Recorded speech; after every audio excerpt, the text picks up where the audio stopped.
Welcome back, and in today's video I'm going to be taking my Canon R8 and turning it into a video rig. Without further ado, let's get right into it.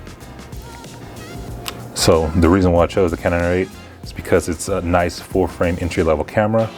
It's my first full frame upgrade over my Canon M6 Mark II. Overwhelmingly positives about it. The only negative that I have is the battery life, and as you'll see later on in the video, we have a solution for that. But the first thing you'll need to rig it up is obviously the camera body itself. Second thing you'll need is a cage. And in this instance, I have a small rig cage.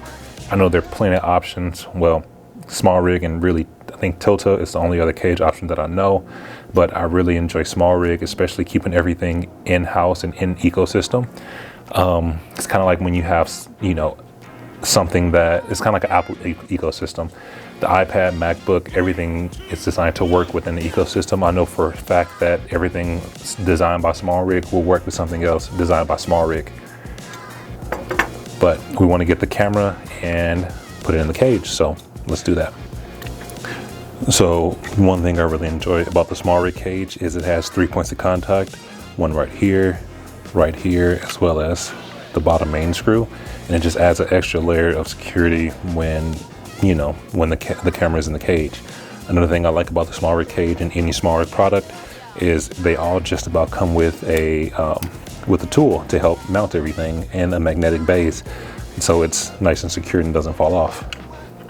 But now that we have the cage on, the next thing we're going to add is the base plate, and this is about one of the only things that is not small rig and in-house, and it is a nicely rigged base plate.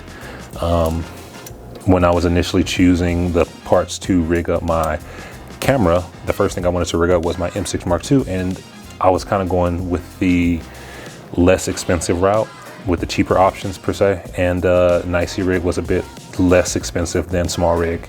But if I can go back and change time, I would definitely spend a couple dollars more on a small rig base plate. But it's still good. I need it to mount my rails.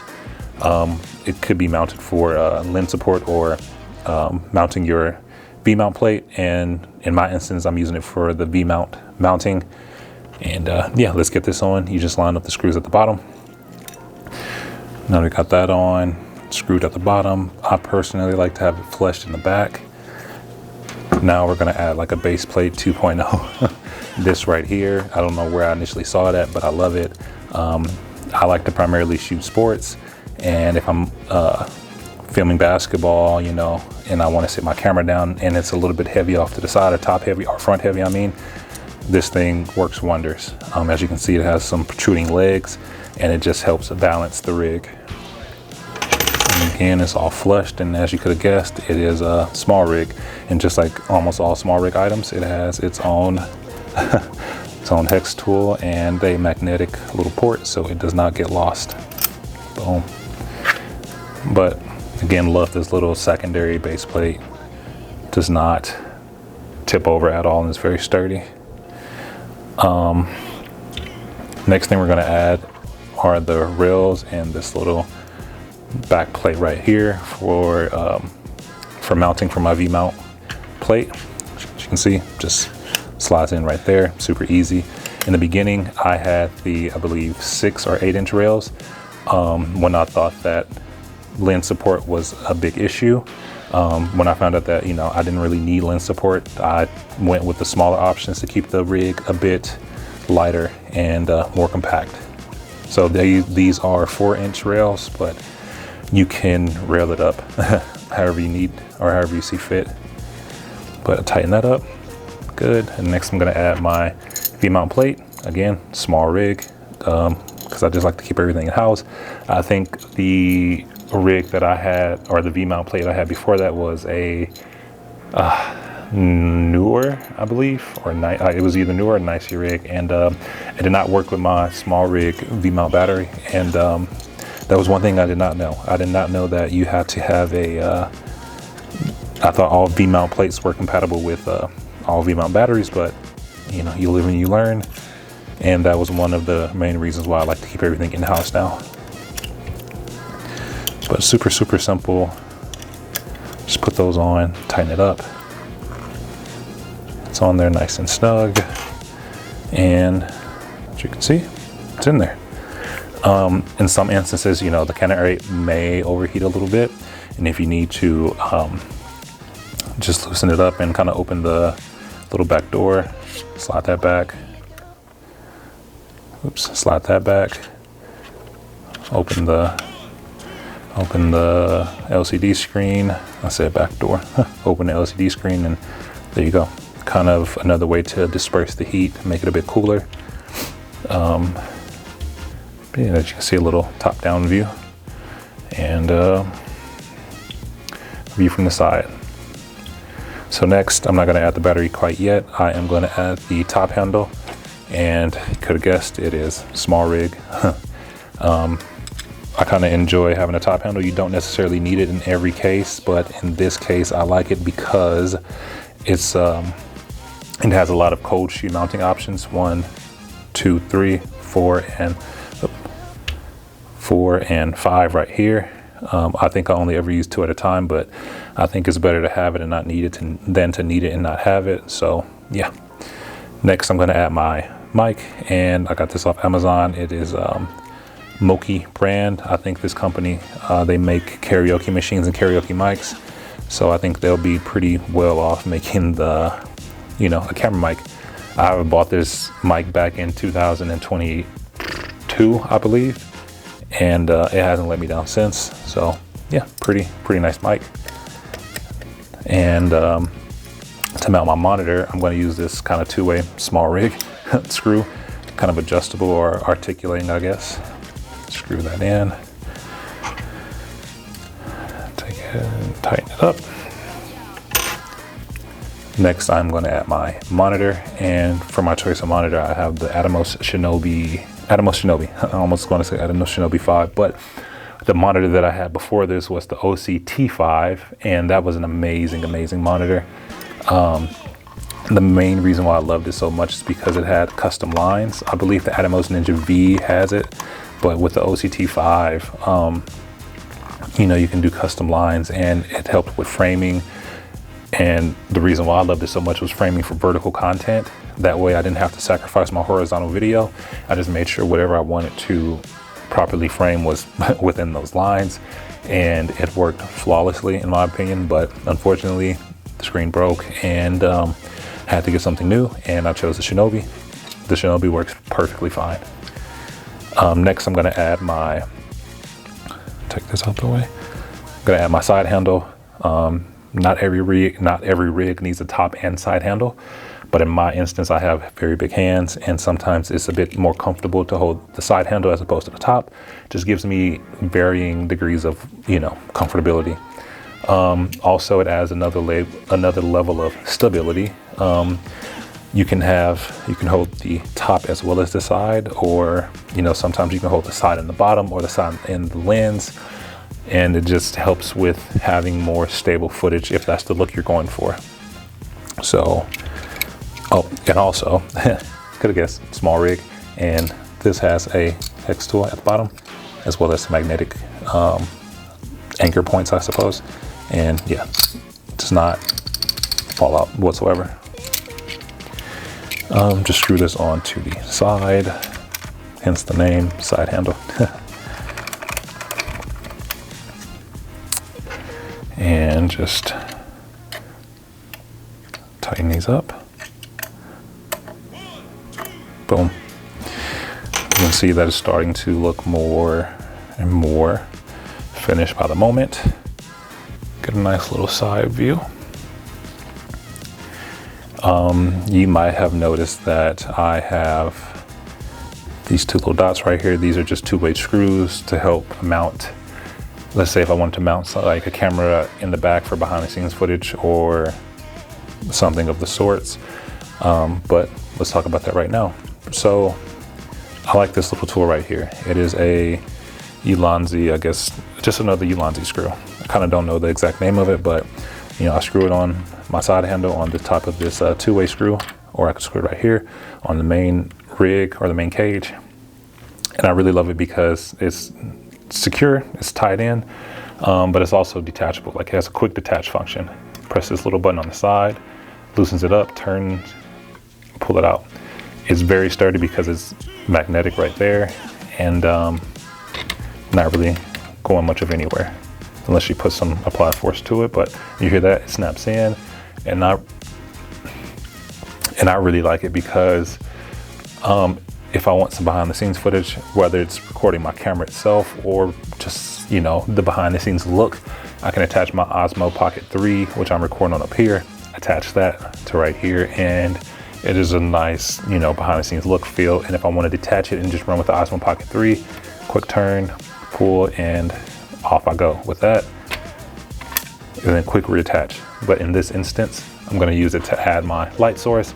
This light is a Vivitar something. I picked it up from Walmart. It was on sale. They're pretty powerful. I have 2 of them.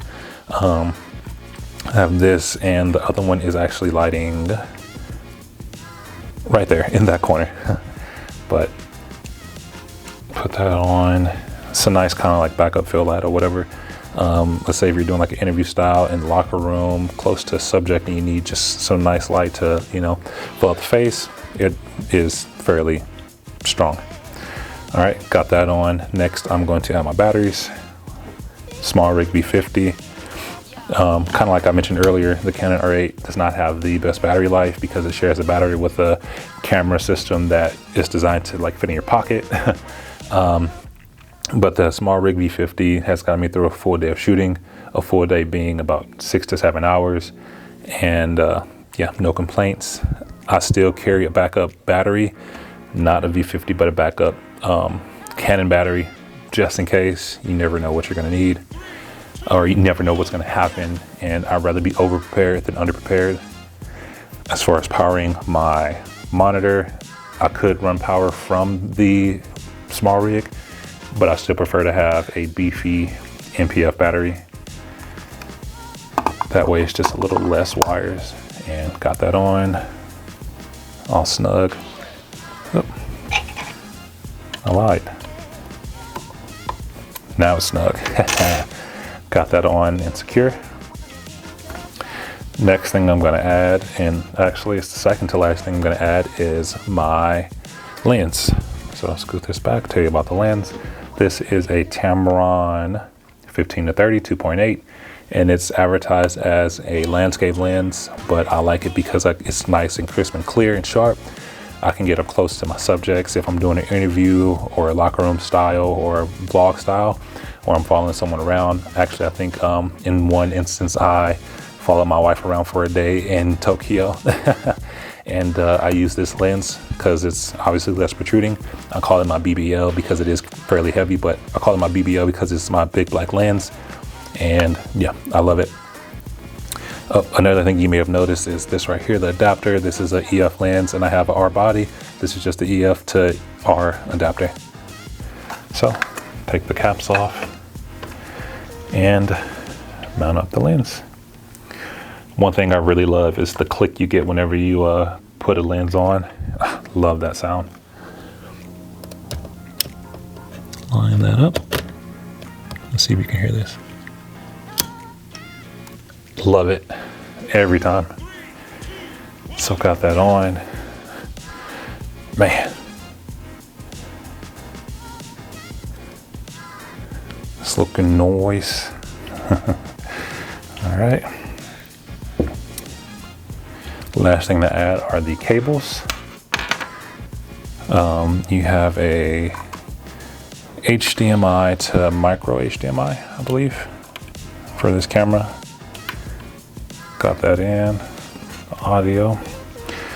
And I gotta say it because it happened to me one time, and now I'm forever obligated to say it. Whenever I first got my Canon R8, I had my wife do a day in the life of me when I had a basketball game, and I rigged it up for her. All she had to do was follow me around and carry it. And I put the mic jack in the wrong port. And so I had nice, clean, crisp footage, no audio whatsoever. Yeah, so now I am just overly cautious that I plug it into the right spot every time. But lastly, we're gonna take our power source, USB-C to USB-C power delivery from the battery to the camera. That way it always has juice. And I found that it's just super easy to do USB-C instead of a dummy battery. I did a dummy battery on my Canon M6 Mark II, but I don't think it is the most viable for this situation. So plug that in and we're all set. As you can see, we got power running. All right. Let's get this on. Got that on. Turn the light on. Camera on. Oh, look at that. Super, super nice. Don't want to see my bald head. You might have to see my bald head. But super, super clean, like clean picture, clean output. I love everything about it.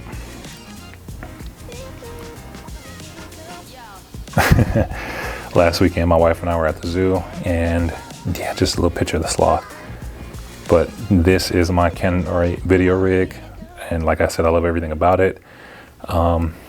It's not super heavy, but then again, I have big arms and big hands, so my perception of heavy may be different from yours. But again, I freaking love this thing. Gives me really good, super clean footage. Mic gives me clean audio.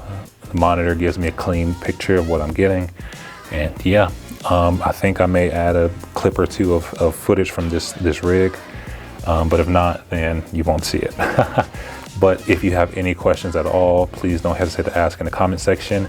If you want to see me rig up my M6 Mark II, let me know. If you want to see me talk about the Osmo Pocket 3, please let me know. If you want to hear me talk any more about the Canon R8, please let me know.